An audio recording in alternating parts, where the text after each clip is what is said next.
Halo sahabat semua, jumpa lagi dengan admin. Pastinya kalian saat ini sedang berada di channel Sarjana Wibu. Bagaimana kabar kawan-kawan pada hari ini? Semoga kalian semua baik-baik saja. Pada video kali ini, admin akan melanjutkan cerita manhwa yang berjudul Legendary Spear Knight. Dan ini adalah video part yang ke-43. Bagi kalian yang belum mengetahui atau ketertinggalan alur cerita dari manhwa ini, silahkan kalian tonton pada video admin sebelumnya. Untuk link video juga sudah ada di deskripsi. Baiklah, tanpa berlama-lama lagi, langsung saja mari kita masuki alur ceritanya.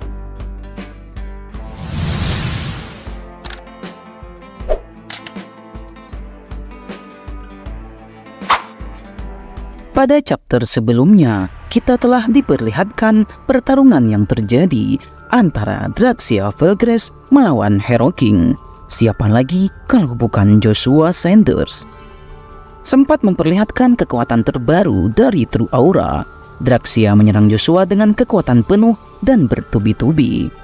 Akan tetapi, serangan tersebut tidak ada apa-apanya di hadapan Joshua. Bahkan menggores Joshua saja pun dia tak bisa melakukannya. Draxia terus saja menyerang Joshua, namun semuanya sia-sia saja. Hingga pada akhirnya Joshua berhasil mengalahkan Draxia dengan memenggal kepala dari salah satu Nine Star terkuat di era baru tersebut. Setelah itu, lalu kita diperlihatkan upacara pemilihan kaisar baru di Kekaisaran Avalon.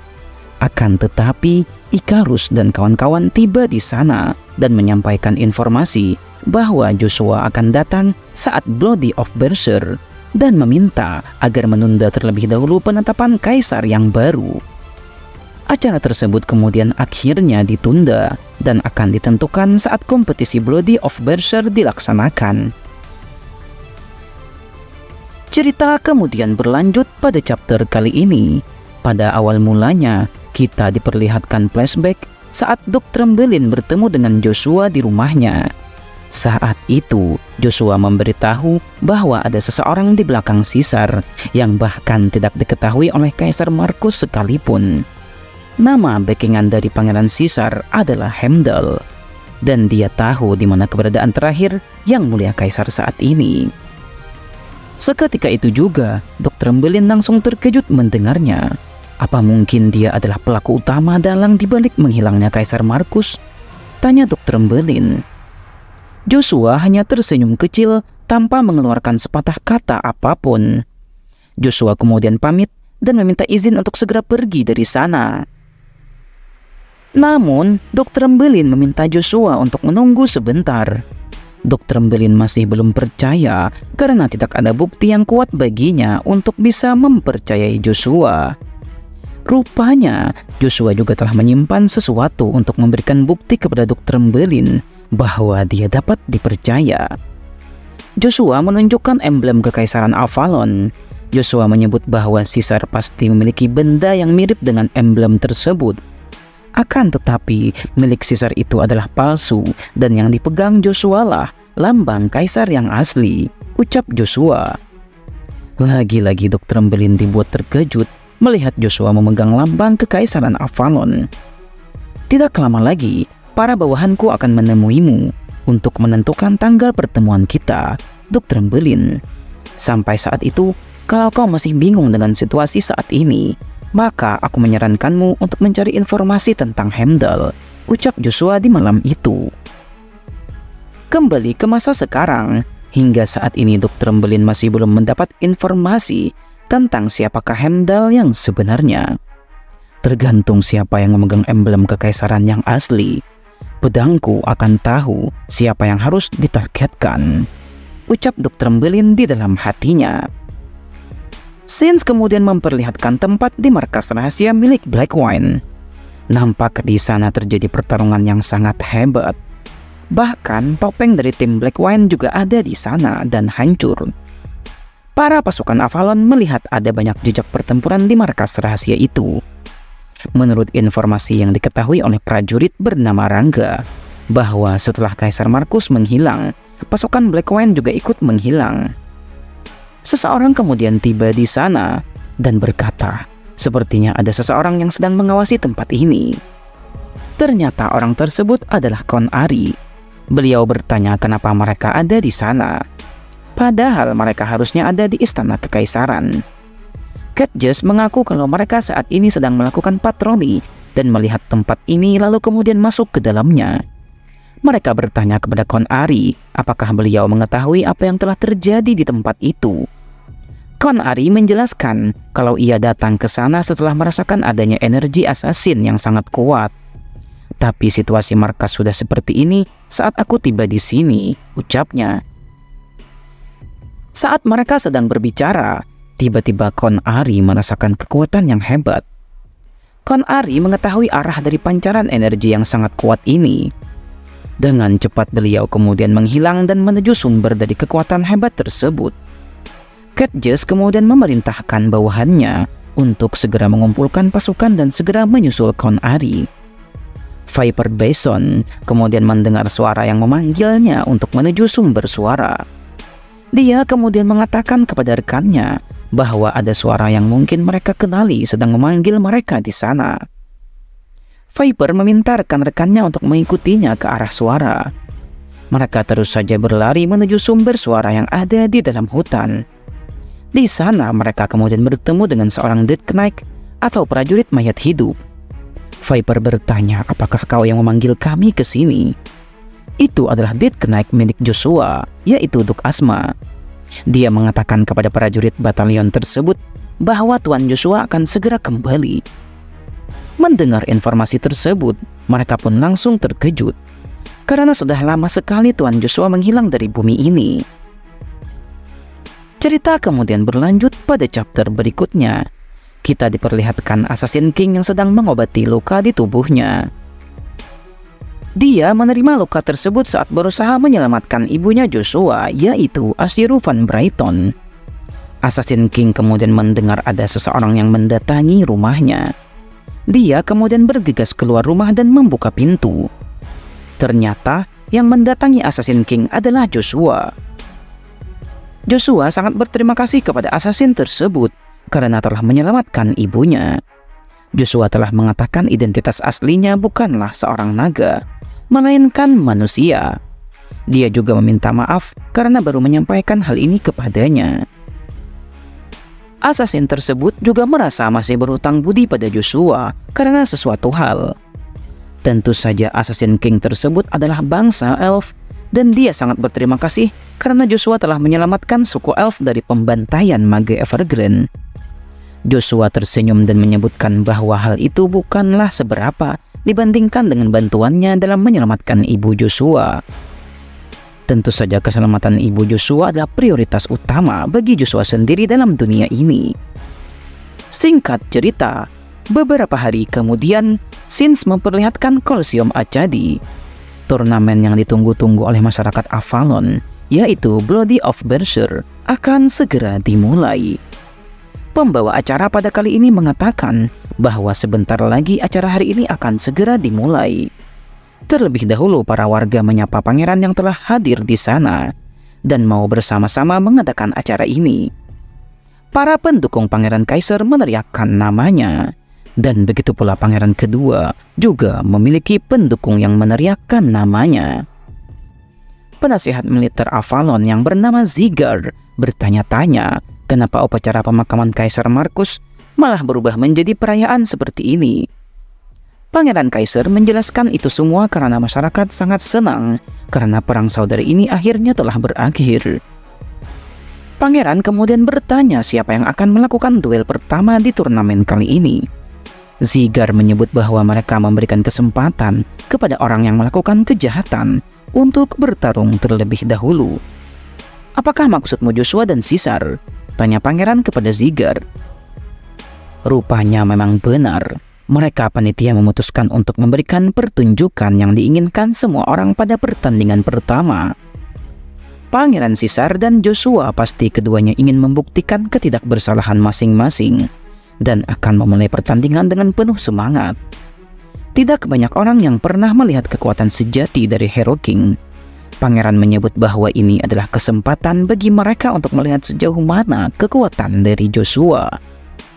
Zigar menyebut kalau Joshua adalah pemeran utama pada turnamen kali ini, dan dia harus bisa membuktikannya di depan banyak orang untuk meluruskan kesalahpahaman yang dia terima. Namun jika dia gagal, tempat ini akan berubah menjadi panggung eksekusi publik bagi Joshua, ucap Zigar. Tentu pangeran juga sangat mengharapkan hal itu terjadi. Beliau bertanya siapa yang akan menjadi lawan Joshua, karena tidak banyak orang yang bisa menandingi kekuatan dari Hero King. Zigar memberitahu bahwa yang akan menjadi lawan pertama Joshua adalah Ruth Den Hawk. Lalu selanjutnya adalah Conari Brunstein yang akan melawan Joshua. Mendengar hal itu, pangeran pertama hanya terdiam saja, entah apa yang sedang dipikirkan olehnya. Seseorang kemudian tiba di sana dan berkata, "Jika mereka berdua kalah, maka saya yang akan menjadi penantang selanjutnya," ucap orang tersebut yang ternyata adalah Duke Trembelin. Sungguh yang akan menjadi lawan bagi Joshua adalah petarung Avalon terkuat saat ini. Kain kemudian mendengar bahwa pembawa acara telah memulai acara Bloody of Berserker-nya. Namun Joshua masih belum menunjukkan tanda-tanda kalau ia akan segera tiba di arena pertarungan. Mereka sangat khawatir jika Joshua tidak datang. Ikarus juga bahkan tak mengerti, malah tombak Lukia tiba-tiba menghilang. Dia berpesan bahwa tugasnya telah selesai dan dia kemudian pergi begitu saja. Sir Christian dan juga Ken tentu saja sangat terkejut. Mereka bertanya apa yang harus mereka lakukan saat ini. Ikarus pun akhirnya memutuskan mengajak rekan-rekannya untuk segera kabur dari sana.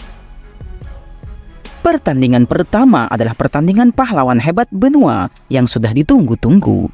Ken kemudian meminta tombak yang dipegang oleh Ikarus. Ikarus bertanya apa yang akan dilakukan oleh Ken. Ken menyebut harus ada seseorang yang mengelur waktu sampai Tuan Joshua datang di sana. Ken meminta Sir Christian untuk menyamar menjadi Joshua dan pergi ke arena pertarungan karena dialah yang memiliki fisik yang mirip dengan Tuan Joshua. Christian mengaku kalau dia tidak bisa memakai senjata tombak. Namun tiba-tiba tombak itu dan pedang miliknya beresonansi. Tombak itu rupanya adalah senjata yang dibuat oleh Master Blacksmith Hertonya. Karena telah bereaksi dengan senjata milik Master Christian, dan itu adalah buktinya. Ken terus mendesak Christian untuk segera naik ke panggung arena, karena sudah tidak ada waktu lagi untuk berpikir. Namun apa yang terjadi? Nama Hero King terus saja diteriakkan oleh masyarakat, dan pembawa acara juga telah menyebut bahwa Hero King sudah tiba di sana. Secara mengejutkan memang benar Joshua sudah berada di arena pertarungan. Joshua nampak telah siap di sana, bahkan hanya dengan tangan kosong saja. "Aku mengira kau sudah kabur. Siapa sangka kau akan muncul tanpa rasa malu seperti itu," ucap pangeran kedua. Pangeran Caesar yang terlambat pun kini sudah ada di sana dan menyebut bahwa aura pahlawan memang dibutuhkan oleh Avalon sekarang ini. Jadi, tidak heran kemunculan pahlawan seperti dia membuat banyak orang menjadi bersorak, ucap Caesar. "Panggung yang kau inginkan telah siap. Sekarang tunjukkan padaku. Aku sudah tak sabar melihat sesuatu yang sudah kau siapkan," ucap Caesar di dalam hatinya. Joshua masih terlihat santai-santai saja di sana. Lord Den Hawk mengaku sungguh sulit percaya saat ini dia sedang melihat Joshua dengan mata kepalanya sendiri. "Apakah kau Joshua yang kukenal selama ini? Kau tampak sudah banyak berubah," ucapnya. Joshua mengira Lord Den Hawk telah pensiun dari Imperial Knight dan menyerahkannya kepada Valmont, tapi sepertinya tidak begitu. Valmont terus berlatih keras dan dia tidak akan mengambil jabatan Komandan Imperial Knight hingga Joshua tiba di Kekaisaran Avalon. Conari juga telah tiba di sana dan siap menggunakan pedangnya. Conari mengaku kalau dirinya banyak berhutang pada Joshua, termasuk lengan kirinya yang telah dipenggal oleh Joshua di waktu dulu. Seperti biasa, Conari sudah tidak sabar untuk bertarung melawan Joshua di sana. Lord Den Hawk menyerang Conari dan meminta Ari untuk menunggu giliran setelah Den Hawk berhadapan dengan Joshua. Sungguh serangan yang sangat luar biasa diperlihatkan oleh Lord Den Hawk di sana. Conari mengatakan, "Sebaiknya kau jangan menggangguku," ucapnya dengan wajah kesal. kecuali jika kau ingin pensiun hari ini juga, ucap Ari, dan dia langsung bergerak menyerang Lord Den Haag yang telah mengganggunya. Den Haag meminta agar Kon Ari berhenti dan dia tidak ingin masalah ini menjadi lebih besar. Akan tetapi, Kon Ari sama sekali tidak mendengarkannya dan terus bergerak menyerang Lord Den Haag. Namun apa yang terjadi? Lord Den Haag mengeluarkan skill True Aura yang dia miliki. Kon Ari sangat kesal karena dia baru mengetahui bahwa Den Haag juga menguasai True Aura. Kon Ari berhasil dipukul mundur oleh Lord Den Haag dengan kekuatan barunya. Lihatlah Joshua, ini adalah kekuatan baru yang berhasil aku kuasai. Perbedaan diriku sekarang dengan yang dulu sudah seperti surga dan neraka. Sangat jauh sekali, ucapnya. Lord Den Haag sangat yakin kali ini dia akan bisa mengalahkan Joshua. Den Haag dengan cepat bergerak ke arah Joshua dengan pedangnya.